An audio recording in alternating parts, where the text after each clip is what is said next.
Okay, we are talking about sequencing today, and we have Kendra helping us. Right, Kendra? Okay, sequencing is helping us build our audio and visual. I'm going to show you how to start with someone who can't speak. Usually that's going to be a child, a baby, an infant, all the way to when they can start recognizing, once they start recognizing their letters and their numbers, that you can add those in, all the way up to when they're older. Our goal is, with most sensory issues, sequencing is one of the most important things. So I have been working with a company called NACD, which is the National Association of Child Development. I don't work for them, but I have had all my kids in their program. It started with my sixth son, who was severely autistic, and at 5 he was still like a newborn baby.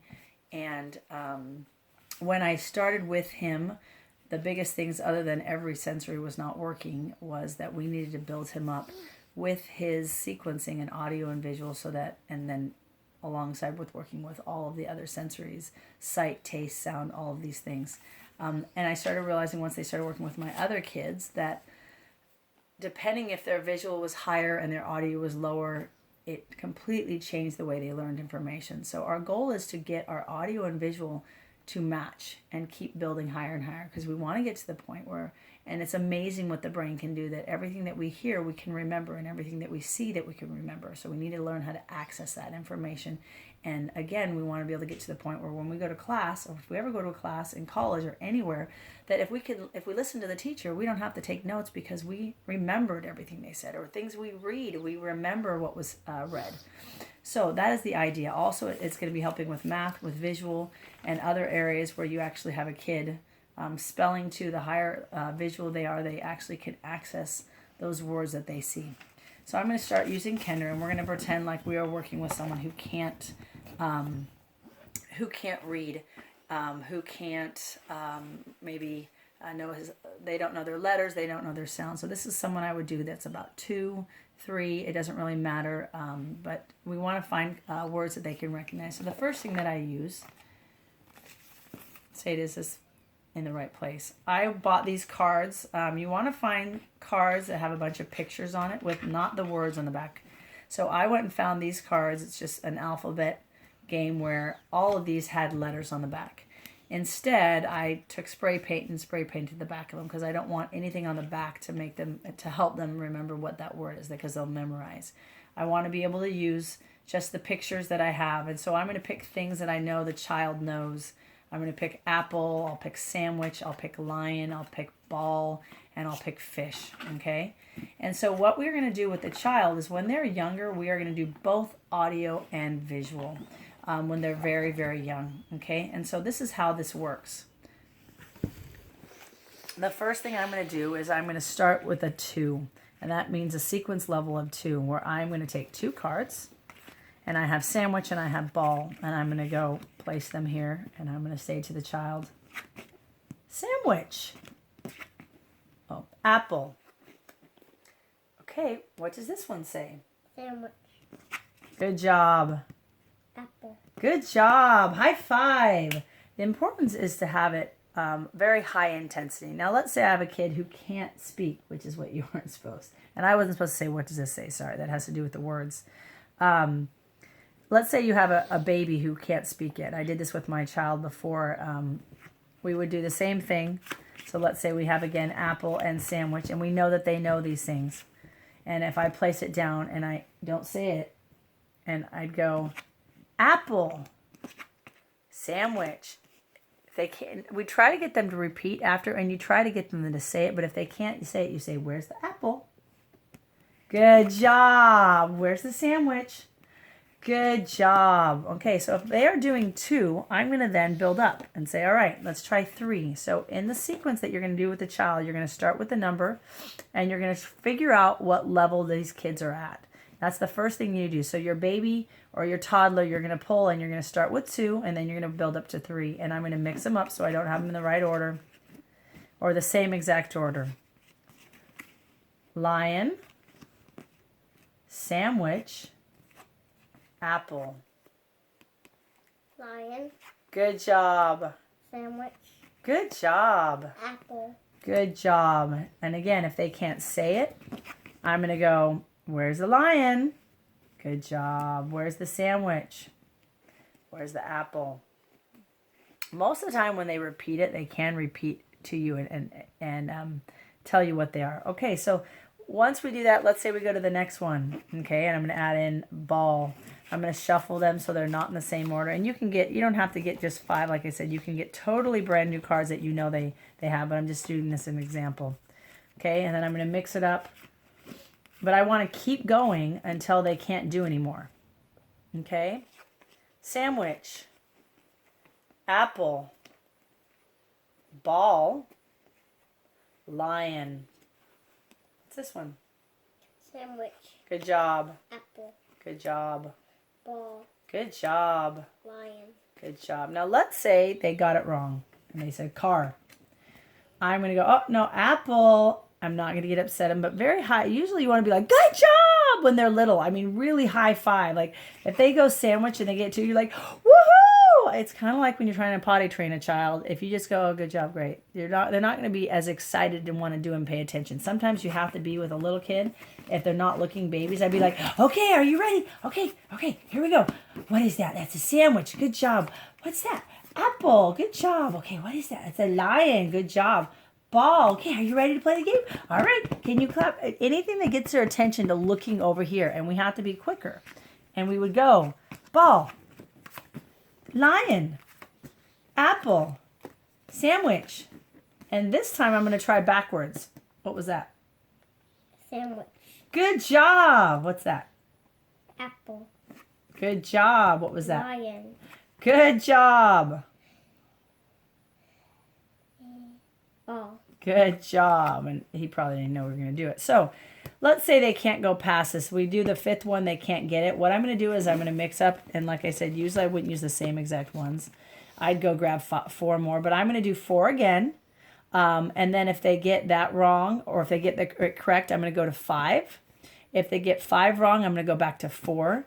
And then I'm going to write down that they're at a 4 sequencing. Every time someone does or helps do that child's school, I'm going to be doing, I'm going to start with a 4 and then I'm going to go to a 5. Okay, so what do we do when they're a little bit older? All right, so when they are older, and you're going to take all your kids and you're going to do this. You're going to sit down if you have 1 kid or 2 kids, and you're going to start and you're going to figure out what level they're at. Okay? So, what I'm going to do with Kender is we're going to figure out what level he is at with everything. Sorry. And the best thing, sorry, it's the list of what they're supposed to be doing. You want something that doesn't distract them, like the back of pictures and things like that, like I have here. Okay? So, a lot of people like to use a whiteboard with something, and ahead of time I'm going to write down where he doesn't see. So I'm going to write, and we will start with, let's say I already know I'm thinking, okay, this child's 6, and what level are they at? Let me start them at a 5, okay? But you literally can start with 3, and I would write the numbers like this, okay? Now we are doing visual right now, and this is where we're actually separating visual from audio, okay? So the first thing I'm going to do is I'm going to write it. And then the second thing I'm going to do is I'm going to go, sometimes I like to write it and I cover it with a 3x5 card. And I get his attention. So I go, okay, are you ready? You want to make sure the child is ready and that you don't just plop it and then they didn't see it, okay? And you're going to do it for 3 seconds, let them see it. Or enough so they can repeat the numbers. 5, 2, 3, 4, 7. 5, 3. Are you nervous that we're doing it right now? Because you normally can go to a 6 or 7. 5, 2, 3, 4, 7. Good job. Okay, so he got 5, so I'm going to go to the next one. All right, which is better, like I said, if you have a whiteboard or something like that. Okay. Now, I'm not letting him see these, let's pretend. Okay, and then I'm going to cover it up. And then I'm going to show it to him. Try to say it out loud faster so that you're not pausing, okay? Ready? 7, 8, 3, 6, 1, 4. 7, 8, 3, 6, 1, 4. Good job. All right, so I would continue going up. I'm not going to do all of that now. with any of your kids, you're going to go up and you're going to keep going up. So I'm going to go, and you don't have to have them sitting right next to you. You can have them in front of you. I can write it down, and then I can go like that and show it for 3 seconds, or long enough for them to like read it. And then I'm going to put it down and ask them when they get to the point where they get it wrong, I'm going to do it again. So let's say he got 6 wrong. I'm going to do 6 again. If he gets 6 wrong again, then I know he's at a level 5. If I go up to 7, he gets it right. If I go up to 8, he gets it right. If I go up to 9 numbers and he gets it right, or she, I'm going to, let's say the 9 number, they get it wrong. I'm going to give them the 9 again. And let's say the second time, the 9, they get it right. I'm going to go to 10 numbers. And if the 10th, they get it wrong, I would do it again. So each time they get it wrong, you're going to do it again. And then I would go back down to the 9 numbers. If they get 9 right, then I go, okay, they're at a 9. And I'm going to write that down. I'm going to say, okay, this kid is at, let's say, we say with Kender's at a visual forward 6. And I would keep that. And then I would go, okay, we're going to do backwards now. All right. So then I'm going to go. Now, usually backwards is not as easy as forwards. So like, let's say if they were at a 5, I might start with 4. But you want to always start reverse, visual or audio. You want to start it where you start with like 3 or 4, because you'll notice it's really hard for people to do backwards numbers, letters, anything, audio or visual. So I usually write it down ahead of time, and then I'm going to show it. Can you see it? I'm going to show one letter at a time so it doesn't give him, and I'm not going to have things that are going to distract him with other letters. Are you ready? All right. Can you angle it? Okay. So I do one letter or one number at a time. Sorry. Say it when you see it. 8. 3, 8, 4, 2. Say it backwards.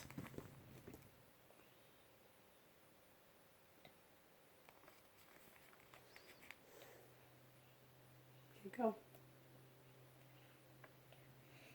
2, 4, 8, 3. Good job. Okay. So, and then the idea is we go up to 4, we go up to 5, we go up to 6, whenever they get it wrong. And then you tell yourself, let's say we go to 4, 5, he gets it wrong. We do 5 again, he gets it wrong. We go back to 4, he gets it right. We know that we are going to write down that he is at a visual backwards 5.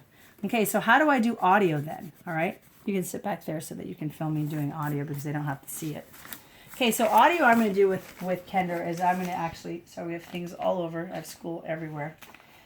I'm going to go, okay, Kendra, are you ready? Okay. Most of the time, if the kid is right-handed, I like to have them sit on my right side, on my left side, so that I'm talking in their right ear, mainly because that is the ear that is dominant with their dominant hemisphere. But we're on the opposite side, so that's okay. So I'm going to start with Kendra, and I'm going to do numbers and not letters right now, but just figuring out what levels he's at. So I'm going to go, are you ready? Okay. Sometimes if you know the kid is very high in visual, sometimes I have them close their eyes and listen. All right, so close your eyes. All right, are you ready? And I'm going to write first for me so that I don't mess myself up by pausing. You want to do monotone. I'm going to go 6, 3, 2, 5, 7. 6, 3, 2, 5, 7. Good job. Okay, ready for the next one?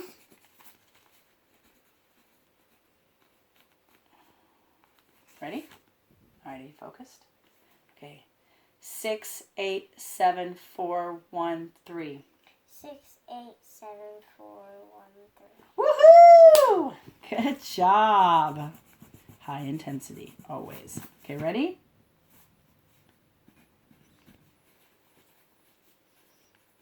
Okay, ready? Close your eyes. Think. 7, 4, 9, 8, 1, 6, 3. 7, 8, 4, 9, 6, 3. Almost, but good job. Okay, so he got it wrong with 7. So we're going to try 7 again. Ready?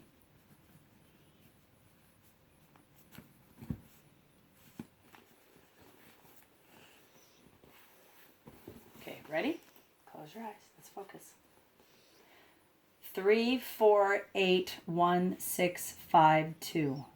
3, 8, 4, 1, 5, 6, 2. Okay, so did you notice how he got all the numbers that were in there, but they're almost like mixed. Okay, so that is where I would go back to a 6 and I would write down he's at a 6.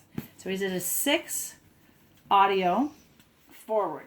All right, ready for backwards? All right. 2, 4, 9.